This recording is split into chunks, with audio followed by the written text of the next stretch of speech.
Egeree amansiisaa ijaaruuf boqonnaa haaraan saaqaniin injifannoo wareegama qaalii kaffalaniin galmaa'uu eegalee cimeetti fufee jira. Kanaanis mootummaan imaammata tarsiimoo sagantaalee garaagaraa qopheessuun akkasumas inishetiiviiwwan masakee baay'ina qulqullina ariitiin hojjechuun badhaadhina bu'uura amansiisaa irratti ijaaraa jira. Waadaalee gochaan waadaa galee hundas gochaan dhugoomsaa filannoo hanga filannootti hojii hojjetaa dhufeen waadaa galee raawwatee sirna bu'uura hawaasummaa qabu dhalootaaf ijaaruu irratti argama. Bitootessi 24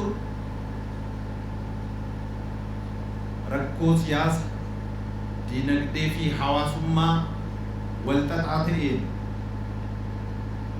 biyya diigamuuf qarreerra geessee turte baraaree jira. Itoophiyaa daandii didimaatirraa deebisuun gara imala badhaadhinaatti ceesisuun danda'amee jira. Adeemsi kun salphaan turre. Qormaatilee walxaxaa guyyaa guyyaadhaan nu qophaa'anii nu qoraa turan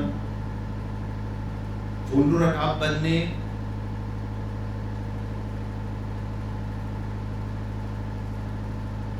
bifa tarsiimoo ta'een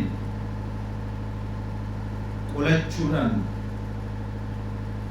biyya keenya gara ifa badhaadhinaatti ceesisuu dandeenyee jira.